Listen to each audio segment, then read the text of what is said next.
Yan, salamat po sa Panginoon mga kapatid. Hallelujah. Sa mapagpalang umaga po sa bawat isa. Hallelujah. Nasa naman tayong lugar, nasa naman tayong bansa mga kapatid, ay patuloy tayong turuan at patuloy tayong dalhin ng Panginoon sa kanyang kalooban. Hallelujah. Napakagandang pagmasdan ng mga anak ng Diyos ay palaging mayroong mga ganitong mga gawain, may mga ganitong mga devotion. Hallelujah. Para makarinig ng salita ng Diyos, para makapagpuri sa Panginoon bago mag-start ang buong isang araw. Hallelujah. Purihin po ang Panginoon. Andito po tayo sa DFC Abu Dhabi, UAE. Purihin po ang Panginoon. Salamat sa Diyos. Hallelujah. Tayo po umawit sa ating Panginoon. Katapatan mo, O Diyos, tunay at dakila. Praise you, Jesus. Hallelujah. Hallelujah. Salamat sa inyo, Panginoon. Ang katapatan nyo sa bawat isa sa amin, Panginoon, ay tunay at dakila, Panginoon. Hallelujah. Pag-ibig nyo ay wagas at walang kapantay sa aming puso, sa aming buhay. Papurit pagsamba, papurit pagsamba ay aalay. Bukas noon, ngayon, magpakailanman, luwalhating kayo. Minsan pa po sa umpisa, hallelujah, katapatan niyo, O Diyos, praise you, Jesus. O Diyos, tunay at dakila. Hallelujah. Thank you, Jesus. Salamat po, Panginoon, sa umagang ito, Panginoon.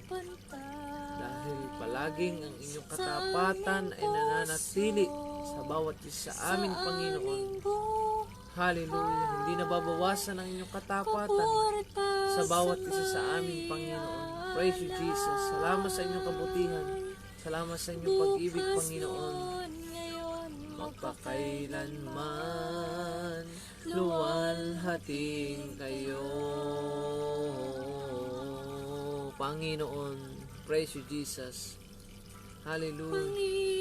Hallelujah. Hallelujah. Ay buti nyo sa akin. Kayo lamang. Kayo lamang ang tangi kong sasambahin. Hallelujah. Bahin, awitan kayo at pupurihin,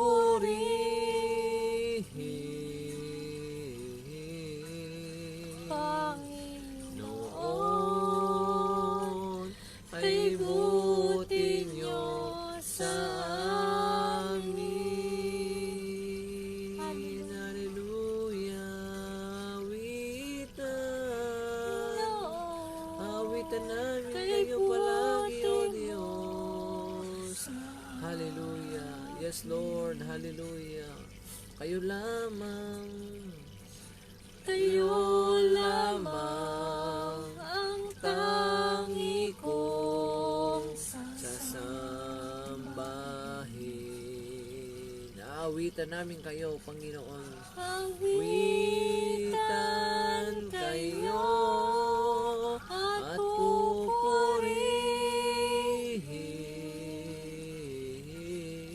Panginoon. Ay buti nyo sa amin. Awitan. Praise you, Jesus. Hallelujah. Thank you, Jesus. Isa pong kagalakan sa amin, Panginoon, na kayo po'y maawitan, Panginoon. Isang kagalakan po sa amin, Panginoon, na mapasalamatan kayo, Panginoon. Isang kagalakan sa amin, Panginoon, na maitaas ang inyong pangalan, Panginoon, sa aming kalagitnaan, sa aming buhay, Panginoon. O, aawitan namin kayo, Panginoon. Awitan kayo at pupurihin,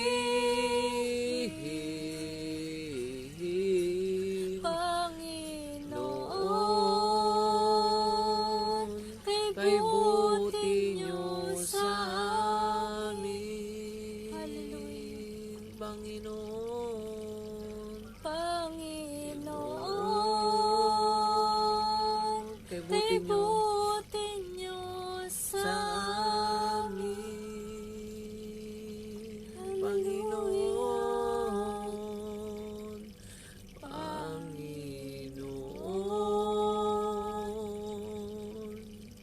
kay buti nyo sa amin. Hallelujah. Hallelujah. Oh, hallelujah. We can. Hallelujah. Praise you, Jesus. Hallelujah. Hallelujah. Salamat sa inyo, Panginoon. Hallelujah. Hallelujah. Ang katapatan nyo, Panginoon, ay patuloy na nananagana sa bawat isa sa amin, Panginoon. Oh, praise you, Jesus. Praise you, Jesus. Hallelujah. Hallelujah. Hallelujah. Napakabuti nyo sa amin, Panginoon. Hallelujah. Hallelujah. Inyong katapatan, Panginoon, ay palagi naming nararanasan ng inyong mga anak, Panginoon. Salamat sa inyo, O Diyos. Hallelujah. Hallelujah. Hallelujah. Kaya marapat kayong awitan, marapat kayong parangalan, marapat kayong luwalhatiin, Panginoon, ng bawat isa, O Diyos. Hallelujah na inyong mga anak, Panginoon. At katulad nga po na nabanggit po namin kanina, Panginoon, na isang kagalakan sa bawat isa sa amin, Panginoon, na kayo ay maparangalan at maluwalhati, Panginoon, sa aming kalagitnaan, aming Ama. Salamat po, O Diyos. Salamat po. Pagpalain niyo po, O Diyos, ang umagang ito, Panginoon. Pagpalain niyo po, O Diyos, ang inyong mga salita at makikinig na inyong salita, Panginoon. Dalahin ko po, Panginoon, na patuloy po ninyong pag-ibigay sa amin ng sapat na kaunawaan sa inyong salita, Banal na Espiritu, ay patuloy po naming maranasan sa umagang ito, Panginoon. Hallelujah, hallelujah. Guide us, Holy Spirit, and teach us, Lord. Hallelujah.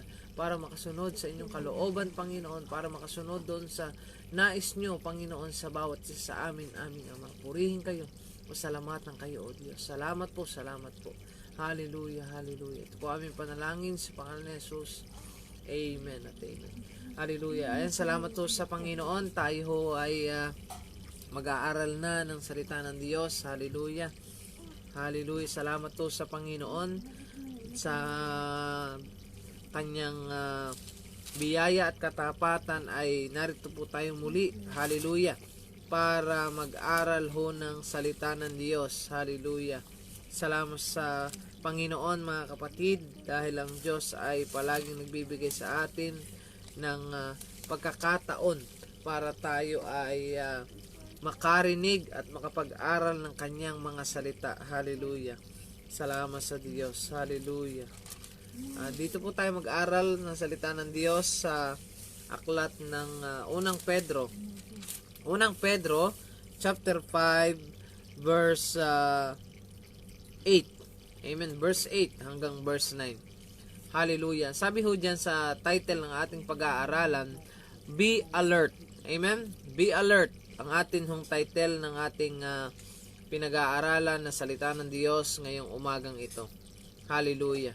Ang sabi ho rito sa 1 Peter chapter 5, verse 8, ganito ho ang sinasabi, Humanda kayo at mag-ingat dahil ang kaaway ninyong si Satanas ay umaali-aligid na parang liyong umuungal na naghahanap ng malalapa.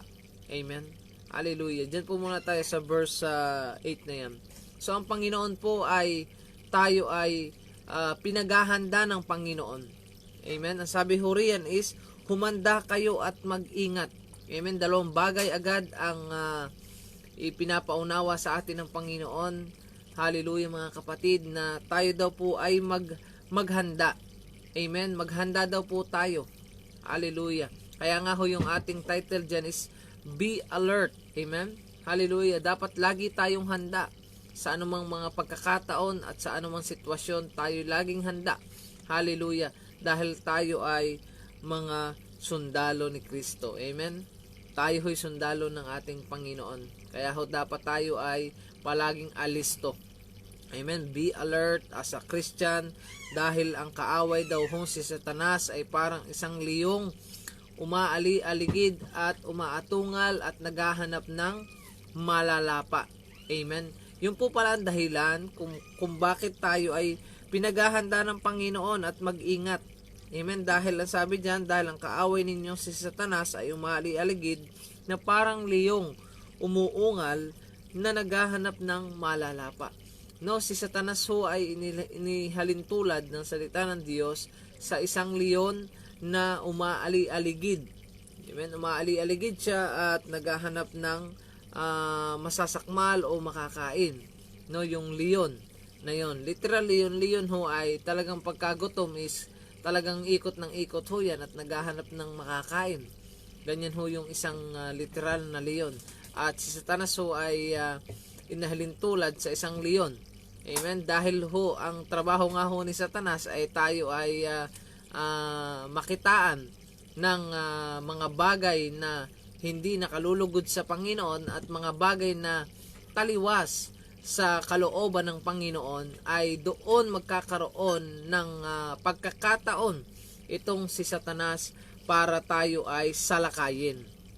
Amen. Para tayo salakayin ni Satanas, at doon sa pagsalakay niya ay pupwede tayong niyang masakmal sa ganong pagkakataon. Amen. At tandaan natin, si Satanas, mga kapatid, ay hindi magpapain ng yung aayaw mo. Amen. Hindi ho si Satanas magpapain ng aayaw mo. Yung ipapain ho ni Satanas ay yung gusto mo, syempre. Amen. Yung gusto mo ang ipapain ni Satanas para ikaw ay o tayo ay malaglag doon sa kanyang patibong, no? Kaya nga ho sinasabi ng salita ng Diyos na tayo ay maging handa. Be alert as a Christian. Amen. Humanda at mag-ingat. So paano tayo makakapaghanda? Amen. Makakapaghanda tayo, mga kapatid, kung palagi tayong nagbubulay-bulay ng salita ng Diyos. Amen. Sabi doon sa aklat ni Joshua chapter 1 verse 8, magbulay-bulay daw ho tayo ng salita ng Diyos araw at gabi. Amen. Para makapaghanda tayo. Yun ho ang paghahanda nating mga Kristiyano, na tayo ay magbulay-bulay ng salita ng Diyos, magbasa ng salita ng Diyos. Doon nagiging handa po tayo. Amen. Sa anumang mga labanan na darating. Amen. Hindi ho dito palakasan ng katawan o palakihan ng muscle. No, hindi ho uubra yan, hindi ho tatalabihan. Kaya yung mga malalakas, no, malakas mang Alaska, ay hindi rin ho po pwede yan, no, kay taning, no, kasi ang labanan ho dito is spiritual battle. Amen. We are in the spiritual battle, no, mga kapatid. Nasa spiritual battle tayo, no. Si Satanas ho, mga kapatid, ay talagang hindi ho siya papayag na tayo ay talagang makatuntong doon sa kalooban ng Panginoon. Amen. Pero kapag nga ho tayo ay nagiging handa at tayo ay nag-iingat, amen, no, pinapaalalahanan tayo ng Panginoon dalawang bagay, maghanda at mag-ingat. Amen. Una, paano tayo maghahanda? Katulad ho na sinabi ko kanina, mga kapatid, tayo ay kinakailangan magbubulay-bulay tayo ng salita ng Diyos. Amen. Joshua chapter 1 verse 8. Yun ho ang sinasabi ng salita ng Diyos.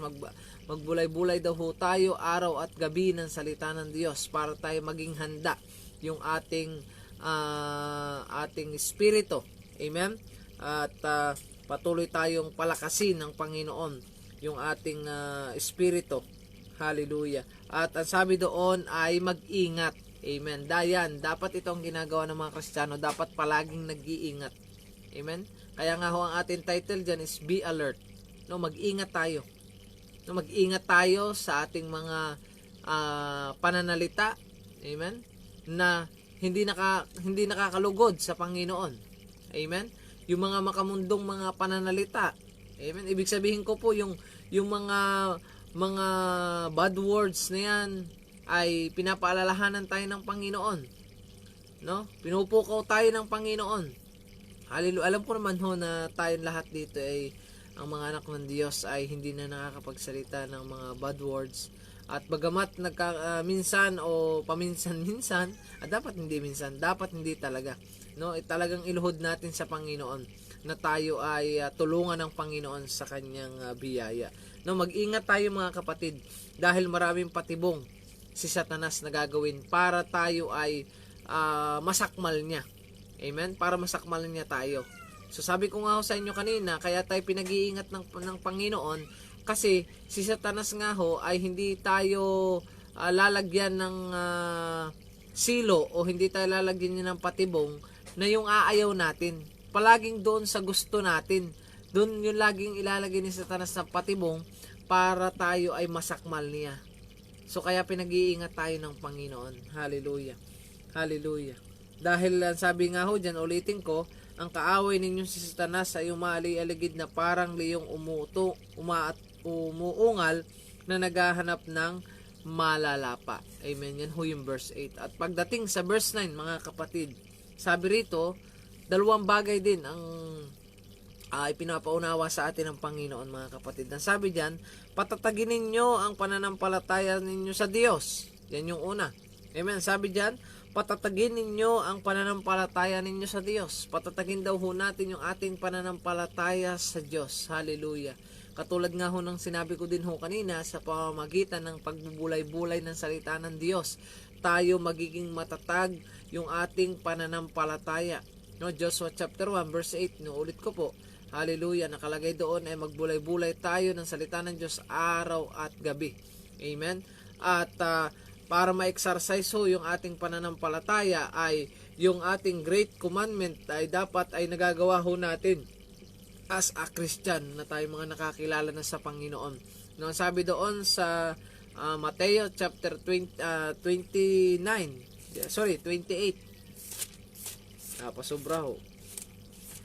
Matthew chapter 28 verse 19 hanggang 20. Anong sinasabi doon? Tayo ay humayo, sabi roon. Hallelujah. Yan ang sabi rito, 19. Kaya puntahan ninyo ang mga tao sa lahat ng bansa at gawin ninyo silang mga tagasunod ko. Bautismuhan ninyo sila sa pangalan ng Ama at ng Anak at ng Banal na Espiritu. So, dapat as a mga anak ng Panginoon, nakakilala na sa Diyos para na-exercise yung ating pananampalataya sa Panginoon, lalong tumatag ang ating pananampalataya sa Panginoon, ay kinakailangan dapat tayo ay nakakapagbahagi ng salita ng Diyos doon sa mga hindi pa nakakakilala sa Panginoon. Nasisira natin sila ng salita ng Diyos. Amen? Sa pamamagitan nun ay may exercise ho yung ating pananampalataya sa Panginoon at yun ay makatutulong para para tumatag ang ating pananampalataya sa Panginoon. Bakit pinapatatag ng Panginoon ang ating pananampalataya, mga kapatid? Amen? At para tumatag yung ating pananampalataya sa Panginoon ay palagi ho nating gagawin ito, yung sinabi doon sa Hebreo chapter 12 verse 2 na look unto Jesus. Amen? Palagi nating titingnan ay si Jesus, ang Panginoong Jesus. Hallelujah. Na kung hindi dahil sa Kanya, hindi tayo makakapagpatuloy. Amen? Kung hindi dahil sa biyaya ng Panginoong Jesus, hindi ho tayo maliligtas. Palaging dapat ganun ang tinitingnan natin, yung pagkamatay ng Panginoong Jesus sa krus ng Kalbaryo ay palagi nating nakikita at palagi nating napapasalamatan ng Panginoon. Dahil kung hindi nangyari yun, ay wala hong kaligtasan na ibinabahagi ngayon ang salita ng Diyos. Amen? Pero dahil nga ho sa Panginoong Jesus ay talagang kinakailangan ho ay para lalong tumatag ang ating pananampalataya sa Panginoon, kinakailangan lagi nating tinitingnan yung nakikita ay yung ginawa ng Panginoong Jesus sa krus ng Kalbaryo. Amen? Hebrews chapter 12 verse 2, look unto Jesus. Amen? Palagi doon sa ginawa ng Panginoong Jesus sa krus ng Kalbaryo. Amen? Para ang bawat isa daw ay hindi magmalaki. Amen? Kaya daw ho tayo naligtas sa biyaya para ang bawat isa ay hindi magmalaki. Amen? Ganun ho ang ginawa ng Panginoon sa krus ng Kalbaryo. Pangalawa, ang sabi dyan ay labanan ninyo si Satanas. Amen? Ito ho ang matindi. Yung pangalawa, no, sa verse 9. Una, patatagin ninyo ang pananampalataya ninyo sa Diyos. At pangalawa, labanan ninyo si Satanas. Amen? Sabi ko nga ho sa inyo kanina, ay hindi ho uubra dito ang palakihan ng katawan o palakihan ng mga muscle para mapatumba mo si Satanas. Amen? Palagi nating tatandaan, si Satanas ho ay nakatumba na si Satanas. Pinatumba na ng Panginoong Jesus 2,000 years ago, nakakalipas. Amen? Kung kaya lang ang tawag dito, yung kanyang kumbaga yung shadow niya, amen? Yung mentality natin ay nandiyan si Satanas, dahil doon sa mga bagay na hindi natin nagagawa na kalooban ng Panginoon, at ang nagagawa natin ay yung makamundong bagay. Amen? Kaya nagkakaroon ng kapangyarihan pa rin si Satanas sa atin. Pero tandaan natin, si Satanas ho'y 2,000 taon na nakalilipas ay pinabagsak na ng Panginoong Jesus. Talo na po siya. Amen? Bakit po sinasabi na labanan natin dito, labanan ninyo si Satanas? Amen? Ibig sabihin, ipakita natin kay Satanas na talagang talo na siya, na ang gagawin natin ay yung mga ginawa ng Panginoong Jesus. Susundin natin yung mga ginawa ng Panginoong Jesus. Hallelujah. At susundin natin yung kalooban ng Panginoon, at hindi na ang masusunod ay yung kalooban natin. Amen. Yun ang ibig sabihin nun, mga kapatid, na labanan ninyo si Satanas. Amen. Na ang nangyayari na sa buhay natin ay yung kalooban na ng Diyos, hindi yung nais natin at yung gusto natin. Amen. Hallelujah. Palaging dapat ganun ang ninanasa ng mga Kristiyano, amen, na tayo ay palaging makasunod sa kalooban ng Panginoon. Amen. Pagka ganun yung nasa ating mentality as a Christian, ay doon ay masasabi natin na nalalabanan natin ang gawa ng dyablo. Amen. Kasi na talagang ang ninanasa natin ay makasunod sa kalooban ng Panginoon. Amen. Hallelujah. Ang lahat ng paglilingkod sa Panginoon ayan ay pagsunod sa kalooban ng Diyos. Amen. Ang pagsunod sa panawagan ng Diyos, ayan ho ay kalooban ng Panginoon. Amen. Kaya kung ikaw kapatid ay tinatawag ng Panginoon para maglingkod sa Kanya, hallelujah, hallelujah, ito na yung panahon, hallelujah, para talagang ibigay natin yung buhay natin sa Panginoon, at palagi nating tandaan isang opportunity na gamitin ng Panginoon yung buhay natin. Sino po ba tayo? Amen. Hallelujah. Ay, dahil po lang sa pag-ibig ng Diyos at biyaya ng Panginoon, kung kaya ho tayo ay tinatawag ng Panginoon. Amen. Dahil lang sa Diyos, sa Panginoong Jesus. Hallelujah. Purihin po ang Panginoon. Be alert as a Christian, mga kapatid. Be alert. Maging handa tayo at mag-ingat. Hallelujah. Dalawang bagay ang sinabi dun sa verse 8. Maghanda at mag-ingat. Be alert. Hallelujah. At sa verse 9, dalawang bagay din po. Hallelujah. Patatagin daw natin ang ating pananampalataya sa Diyos, at labanan natin daw ang gawa ng dyablo o yung gawa ni Satanas. Amen. Hallelujah. Salamat sa Panginoon. Purihin ang Panginoon. Salamat sa Diyos. Hallelujah. Sige po tayo manalangin. Hallelujah. Aming Ama na banal at makapangyarihan sa lahat, marami pong salamat o Diyos sa pagkakataong ito, Panginoon, na kami po o Diyos ay nakarinig na inyong salita, nakapag-aaral po kami ng inyong salita. Aming Ama, pagpalain niyo po ang inyong salita na nahayag po ngayong umagang ito, Panginoon, at nahayag po sa bawat kalagitnaan namin, Panginoon. Kayo po patuloy, O Diyos, na magturo sa amin, Banal na Espiritu. Kayo po palaging mag-guide sa amin, Panginoon, at palaging tulungan nyo kami, Panginoon, na makasunod kami sa inyong kalooban, Panginoon. Katulad po sa aming pinag-aralan, Panginoon, ng inyong mga salita, na dalawang bagay sinasabi nyo sa verse 8, Panginoon, 1 Peter chapter 5 verse 8, na kami, Panginoon, ay humanda at mag-ingat, aming Ama. Tulungan nyo kami, Panginoon, na magawa po namin ito, O Diyos. Ipaalala nyo po palagi ito sa amin, Banal na Espiritu, na palagi kaming tumingin doon sa ginawa nyo sa krus ng Kalbaryo, Panginoon, na sinasabi nyo po sa inyong salita sa Hebreo chapter 12 verse 2, Panginoon, na lagi kaming tumuon doon sa inyo, Panginoong Jesus, doon sa ginawa nyo sa krus ng Kalbaryo, Panginoon, upang kami, Panginoon, ay palaging humanda at palagi kaming makapag-ingat, Panginoon. Hallelujah. At dalawang bagay din na sinasabi nyo sa verse 9, Panginoon, 1 Peter chapter 5 verse 9, Panginoon, na patatagin namin ang aming pananampalataya sa inyo at labanan ng gawa ng dyablo, Panginoon. Hallelujah. Tulungan niyo din po kami, O Diyos, na magawa po namin ito, aming Ama. Pagpalain niyo po ang bawat isa ng mga kapatid na nakasama ko po, O Panginoon. Hallelujah, sa gawain ito, Panginoon, sa devosyong ito, O Diyos. At patuloy po kayong maparangalan sa bawat buhay namin. Maparangalan kayo, Panginoon, sa iba pa namin gagawin, Panginoon. At salamat, O Diyos, sa pagkakataong ito, Panginoon, na panibagong umaga, Panginoon, ay patuloy po, O Diyos, na mayroong panibago kaming sa panibagong lakas at panibagong sustansya, Panginoon, kami, O Diyos, sa aming spiritual na pamumuhay, Panginoon, narinig sa pamamagitan ng inyong salita, Panginoon. At patuloy kayong maluwalhati sa bawat buhay namin, Panginoon. Salamat po aming Ama. Hallelujah. Basbasan niyo po, O Diyos, ang bawat isa at basbasan niyo po ang inyong salita na nahayag ngayong umagang ito, aming Ama. Napakabuti niyo, O Diyos. Hallelujah. At sa lahat pa ng aming gagawin ay kayo maparangal at maluwalhati sa bawat isa, Panginoon. Purihin kayo. Sinisiluhan ko po, O Diyos, ang inyong salita na narinig po namin ngayong umagang ito sa bawat puso, sa bawat buhay namin, Panginoon. At patuloy, O Diyos, ng inyong mga salita ay tumubo sa matabang parte ng aming puso, lumago at mamunga, Panginoon, at magamit po, O Diyos, sa bawat pagkakatawag niyo po na ministeryo ng bawat isa, aming Ama. Salamat po. Purihin kayo, aming Ama.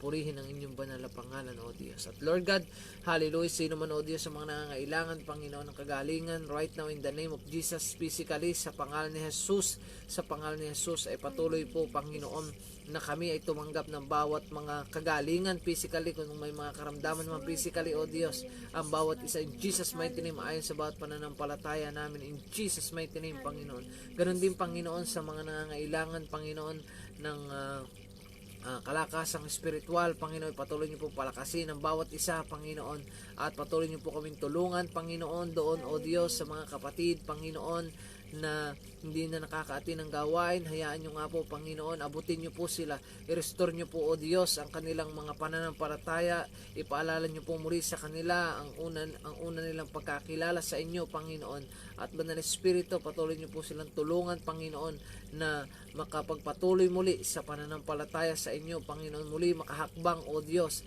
at makalakad ayon sa inyong kalooban, aming Ama. Hallelujah. Praise you, Jesus. Salamat po. Purihin kayo, pasalamatan kayo, Panginoon. Nangkin po namin, Panginoon, ang tugon niyo sa bawat mga panalangin po namin ngayong umagang ito. Hallelujah. Napakabuti niyo. Hallelujah. Iniiwanan ko po, Panginoon, sa bawat isa, espiritu ng kapayapaan, kagalakan, at pagmamahalan, aming Ama. Hallelujah. Lahat ng papuri, lahat ng parangal at pagdakila, isa niyo po namin binabalik na aming Ama. Salamat po. Ito po aming panalangin sa pangalan ni Jesus. Sa lahat po na anak ng Diyos ay magsabi ng Amen at Amen. Hallelujah. God bless po sa bawat isa, mga kapatid. Pagpalain po tayo ng Panginoon.